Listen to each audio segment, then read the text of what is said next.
আপনি কি জানেন ফ্লাই বোর্ডিং করার সময় কি ভুল করলে বিপদ ঘটতে পারে?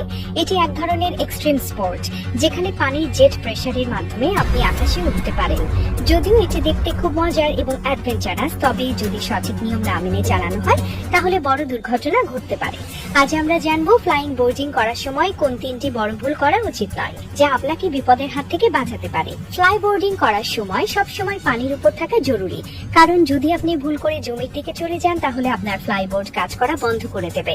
ফ্লাইবোর্ড মূলত পানির প্রবাহের উপর নির্ভর করে কাজ করে, তাই যদি এটি পানির পরিবর্তে জমির কাছাকাছি চলে যায় তাহলে ভারসাম্য হারিয়ে আপনি নিচে পড়ে যেতে পারেন, যা খুবই বিপজ্জনক হতে পারে।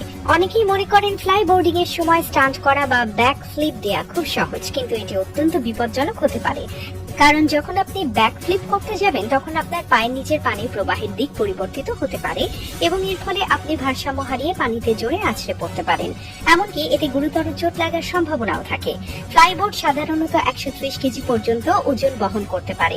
এর বেশি ওজন হলে ফ্লাইবোর্ড সঠিকভাবে কাজ করবে না এবং আপনি পানিতে পড়ে যেতে পারেন। বিশেষ করে যদি কেউ খুব ভারী হন এবং এটি ব্যবহার করেন তাহলে পানির চাপ ঠিকমতো ব্যালেন্স হবে না এবং এটি ডুবে যাওয়ার ঝুঁকি তৈরি করতে পারে। অন্যদিকে 50 কেজির কম ওজনের ব্যক্তিরা সহজেই ফ্লাইবোর্ড নিয়ন্ত্রণ করতে পারেন। এই তিনটি ভুল যদি আপনি ফ্লাই বোর্ডিং করার সময় এড়িয়ে চলেন তাহলে এটি হবে একটি নিরাপদ এবং রোমাঞ্চকর অভিজ্ঞতা।